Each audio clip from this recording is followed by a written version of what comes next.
no longer safe in the hands of Frank Olson.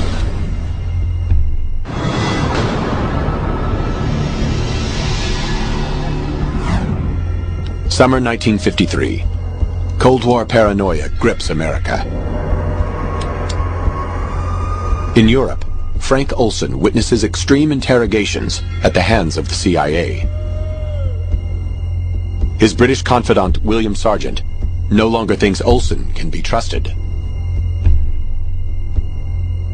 Olson was on a plane out of RAF Northolt on the way home to Washington. Sargent has called his controller at MI6 and said, "We have a problem." That information would have gone up the chain and it would have eventually reached Washington. Frank Olson had an incredible storehouse of knowledge about top secret matters concerning biological weapons and substances. And as such, he would have been a person who there would have been great concern if he had started to talk publicly. As head of mind control research, Sidney Gottlieb is the one man who knows the full extent of Olson's knowledge. If Olson's been sharing state secrets, Gottlieb needs to know.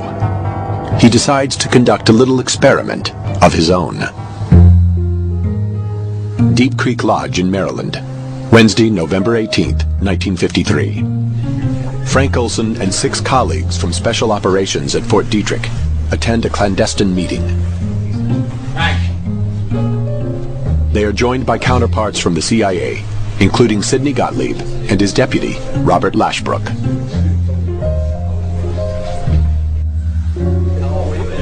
According to CIA documents, after dinner on Thursday night, Gottlieb slips a small amount of LSD into a bottle of Cointreau.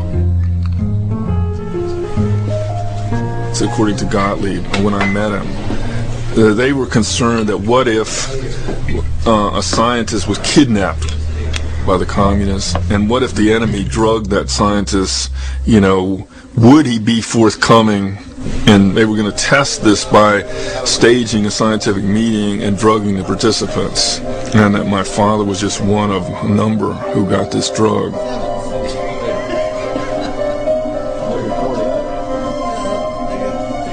Allegedly, all but 2 of the scientists present are drugged unwittingly. 20 minutes later, Gottlieb tells them what he's done, and the meeting gradually deteriorates as the narcotic takes effect. But what happens after that remains disputed. Some believe Olson is interrogated. When Olson returns home, he is profoundly affected. He wasn't hallucinating or anything remotely like that. He was simply somber and was upset. He used that phrase that he'd made a terrible mistake and he had decided he wanted to quit his job. Instead of accepting Olson's resignation, his boss sends him to New York for psychiatric counseling. He's accompanied by Robert Lashbrook from the CIA. But the attending doctor, Harold Abramson, is not a psychiatrist, but an allergist. He's been experimenting with LSD for the CIA's mind control research. The doctor's notes show several meetings with Olson over the course of the week. On the Friday evening, Olson calls home to his wife, Alice. He said he was feeling much better. He just wanted to reassure her and said he'd, I look forward to seeing her the next day. But at 2 o'clock on Saturday morning, Frank Olson falls from the 13th floor of the hotel to the sidewalk below. The CIA claims it's suicide. They offer no explanation to the family, but secretly conclude it was triggered by the LSD given 9 days previously. If William Sargent was right, and Frank Olson was a security threat to the agency, his death silences him forever. The secrets of the CIA's experiments remain safe, for now. After the Korean War, disturbing new intelligence reaches Washington.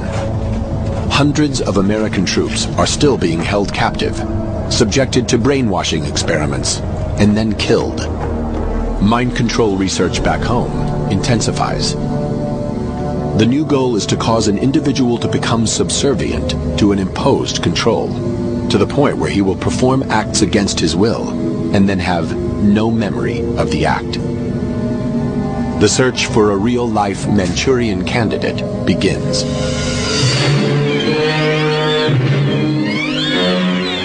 In the Hollywood classic directed by John Frankenheimer, a hypnotized soldier is programmed to assassinate a presidential candidate.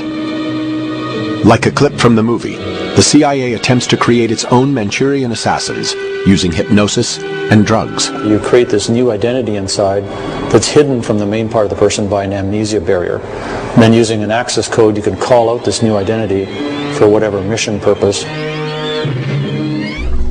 To produce such an assassin, the CIA faces two main challenges: how to induce amnesia and how to program in new behavior. In 1957, Dr. Ewan Cameron, an eminent psychiatrist in Montreal, believes he has the answers. The agency sought him out because they had noticed his work, in particular with two techniques: intensive electroshock and what he called psychic driving. Cameron applies his techniques under the guise of normal therapy. It's hard to say just how awful and horrendous what Cameron proposed and what our government finance was. There's a three-part technique which started with an effort to wipe out past patterns of behavior. And this was accomplished through the use of particularly intensive, repeated, high-level electroshocks until no more convulsions could be elicited from a patient. Cameron then plays tape-recorded messages through helmets that are locked to his patients' heads. This psychic driving forces them to listen to repetitive statements for weeks on end to program in new behavior. Now, the final phase was to try to wipe out all recollection of what had happened, and that was accomplished by putting people to sleep for 30, 40 days, accompanied by different kinds of cocktails of drugs. Now, that's not any kind of therapy. That's a brainwashing experiment. For 4 years, the CIA fully funds Cameron's work, hoping to use his techniques to create a Manchurian candidate.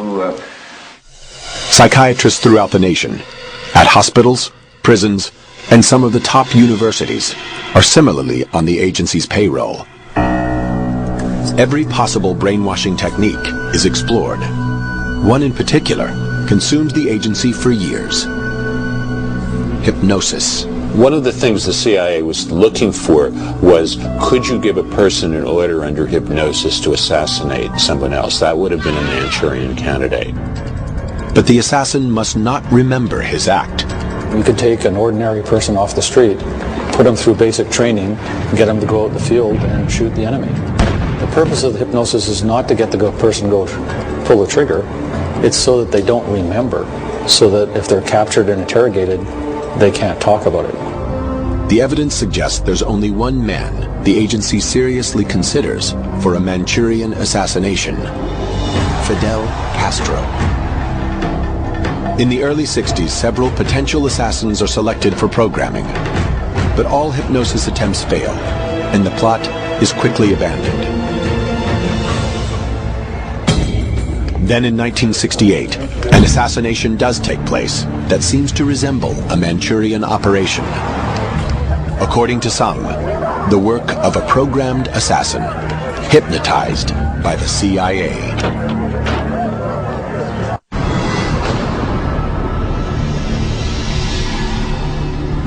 My thanks to all of you, and now it's on to Chicago, and let's win there. June 4th, 1968, election night in the California Democratic primary. It's midnight, and Senator Robert Kennedy delivers his victory speech in the Ambassador Hotel. He's ushered out through the crowded pantry. Suddenly, shots are fired.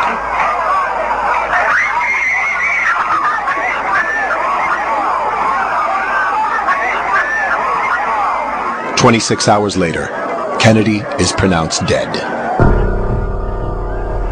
As the gunman 24-year-old Sirhan Bishara Sirhan is led away